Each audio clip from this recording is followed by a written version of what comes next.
I want to talk to you about the different styles of parenting. Because when I was in Phoenix House, this is a drug rehab place, when I was there, I realized that I was trying to control my son. I was trying to protect him from his stupid behavior. And I found that I could not do it. Let me talk to you about the family I came from. There's different kinds of family styles. Since I was born in the Second World War time, one of these styles of parenting is authoritarian. And I'll tell you how my family was. My dad says, you do what I say because I'm boss. And if you don't do what I say, I'll raise lumps on your head faster than you can rub them. You do what I say because I'm dad. And I may not be right, but I'm always dad. Children are to be seen and not what? You're darn tootin'. And you're to ask how high on the way up when I tell you to jump. You're to do as I say, and don't you ever sass me. Don't you ever question this authority. You go to school and you listen to these people. And you do exactly what you're supposed to do. And if you don't do what you're supposed to do in school, you're in trouble at school. When you come home, you're in trouble with me. Anybody raised like that? Yeah, everyone. Sure. I'm chief, you're the Indian. Okay? All right? And that's the way this thing works around here. And if I got a certain tone in my voice, wham, boy, I got it right in the mouth. And I can remember one time we were talking, my dad was the most unreasonable guy you ever saw. He was an alcoholic, and he had his own problem. And I was saying, Dad, this isn't right. And he's saying, oh, no, you're crazy. I said, okay, I could see there's no way to do this, so I try to graciously back off. Okay? There's no doing it. There's no backing off. But I said, Dad, okay, fine, I got it. You're right. Otherwise, he's going to rage and knock me around the house. And, of course, you never hit your dad back, right? You don't do this, and you don't talk back. And so I says, okay, and I disengaged. And I walked down the hall, and I started to shut my door, and the wind caught it. Wham! Just like I'd slammed it. Man, I heard boom, boom, boom, boom, boom, coming down the hall. Okay, and I thought, oh, gee. And whoom, the door flies open. I said, I don't suppose we can discuss this, as he lit into me. Because he came from the South. I'm not saying just the Southern people are like this, but he came from the South. And it was his duty to break that spirit and not allow me to be sassy or ornery. Do you understand? And he had to break that mean streak.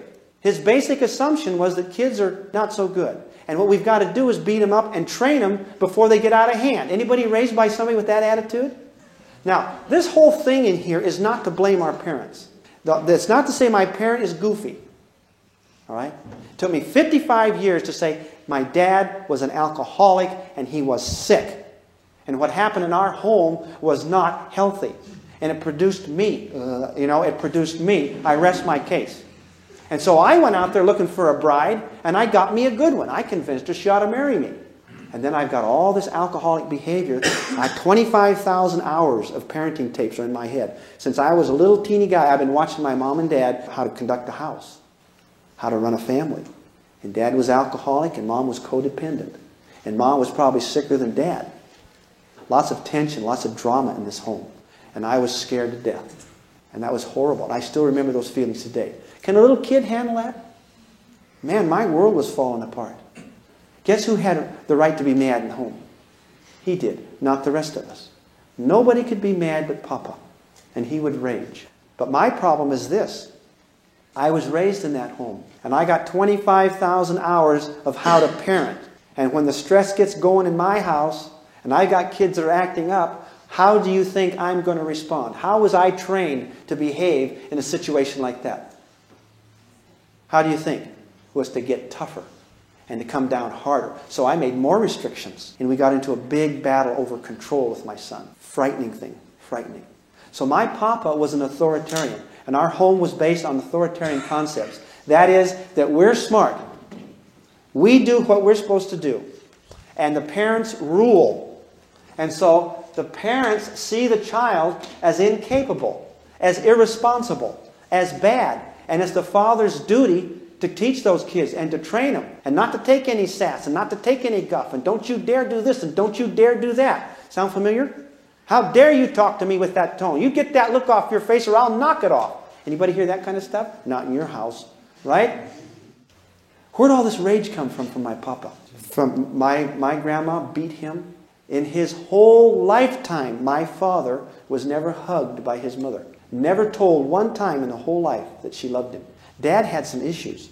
And he was passing that junk on down to me. He was taking that stuff off on me. And this is called the multi-generational transmission process that they talk about in psychology. It goes from generation to generation to generation. And we project our sickness on each generation. We project our fears on each generation. So we want you to be aware of what these are. Okay, so the kids feel incapable. Love for the child is conditional and manipulative. You do what I say and you can do this. Does this sound familiar? And the kid feels like, okay, if I'm good, you'll love me. If I'm good, you'll love me. Is that right, Mom and Dad? Yeah. If I'm good, you'll love me. And if you're not, you'll get your head busted. It's real hard for me to think when I'm getting my head busted that Dad's really into love. All I got was the rage. Now, he loved me. I know he loved me. I'm not trying to blame anybody. I just want to recognize the truth.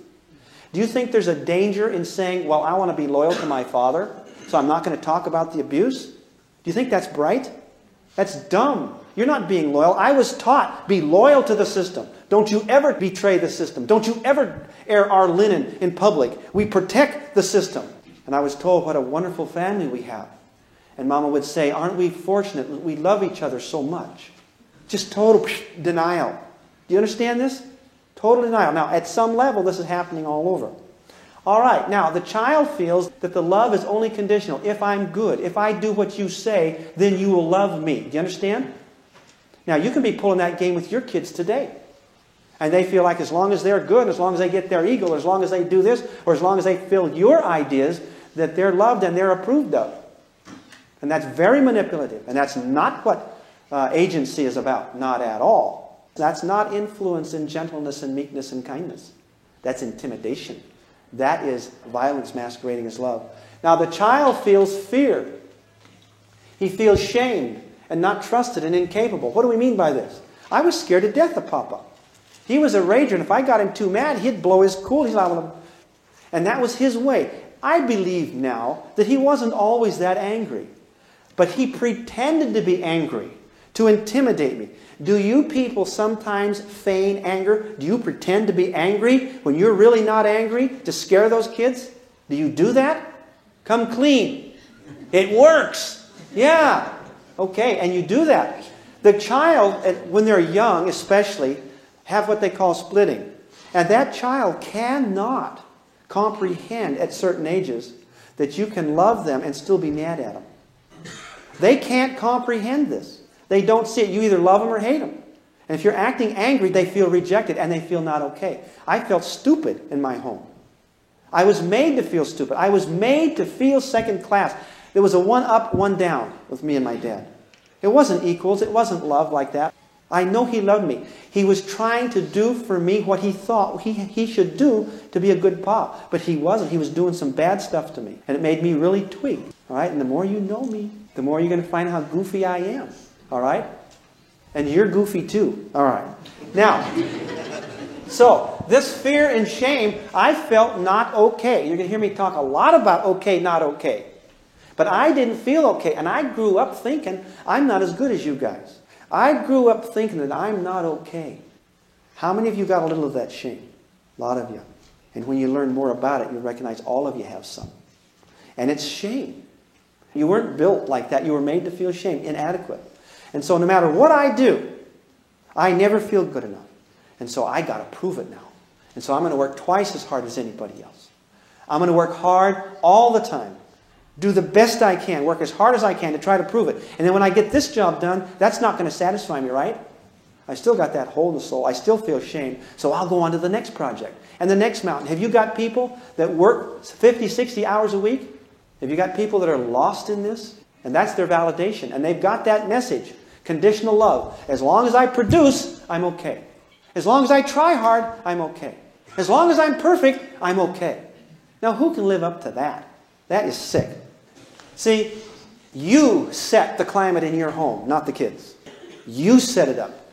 And if you bring negativity and perfectionism and fear and anxiety in that marriage to this family, those kids are going to pick it up. And they're going to start developing behavioral patterns to compensate for that anxiety and that fear. Now, discipline in the authoritarian family is harsh, arbitrary, and controlling. The authoritarian family is power-based, control-based. I'm more powerful. In other words, nobody's going to do anything right unless I force it.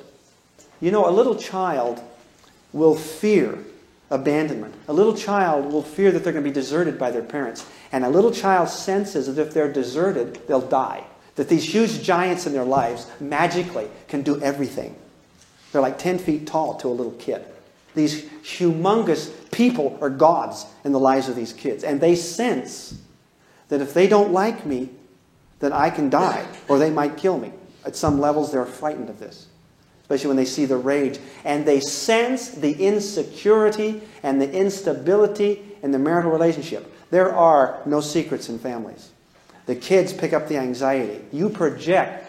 7% of what you communicate is done verbally. 93% what you communicate is done without you knowing. A lot of it's gestures and stuff, but a big majority of what you communicate, you don't know you're communicating. And you're communicating your attitude about life, your fears, your anxieties, and all kinds of stuff. Okay. Now, this is very controlling discipline. Here, there's too many rules. I make the rules. You shut up. I make the rules here. You shut up and get in your room. Now, you guys don't talk like that to your kids, do you? I've had it with you. Get to your room. Okay? If you don't run, you feel like that sometimes? I mean, you can get so frustrated. And you want to know why you feel like that? I don't want you to feel like that. You're bankrupt. You don't know what to do. And so you resort to the anger. And you resort to the control. And do you want to know something? I will admit to you that I never beat my kids or anything. But I was a strong personality and I intimidated them. Now, the permissive family has tons of freedom and no restraints. They basically think that the child is good, right? That he can take care of himself. It's okay. He's not like this guy that thinks the kid is some kind of evil person that you got to watch and you got to just train him and beat him up and knock the devil out of him to make a good man out of him. Do you see the difference? All right. Now, the love for the child is displayed. It's supportive in a permissive family. The problem is there's no structure. Kids have got to have structure. They've got to have those limits. It's their style to push the limits. Because if they don't feel limits, they don't feel security. And they feel very insecure and worried. It's bad. Okay? The child feels in this permissive home confused, neglected, right? He does feel loved sometimes. But can you understand the ambivalence here? The contradiction here? The paradox? Confused, neglected, and yet he feels loved. I think they love me, he says. But he's very confused about this. If they really love me, at some level he knows if they really cared, they would make me mine. So permissive family is not the way to go. And the discipline is absent or at least inconsistent. Now, what happens normally in the family is I feel real bad screaming at my kids. So I get kind of permissive for a while. Oh, I've been too strict. I love you. Okay, you can do this, that. And then pretty soon they're driving me crazy. Ah! And I turn to this raging maniac again, start knocking heads and scare them all to death. Now I'm back in the authoritarian thing. And then boom, boom, boom, boom, boom, boom, boom, boom. And the kids are looking to see which way Dad is today. If I'm a raving nut or I'm real nice and gentle. All right, now we have another family. This is a neglectful family. And I don't like these people because they're really into their own thing and they neglect the kid. They lock them out. They don't let them in until they come home after work. And their basic attitude toward the kid is that it's a nuisance. This was a big mistake in the first place. And do you make your kids feel like they're a nuisance sometimes? You know, sometimes kids get a don't be message. And it ends up in suicide. And the kid gets the message, if it wasn't for you, you know, I'd have been in school and would have been a movie star. And they get this. And kids, do they pick up on that? Now, kids are wonderful, tremendous observers, but they're terrible interpreters. So they're picking up everything and they're misinterpreting all the time. And you can think you're doing a wonderful job as a parent.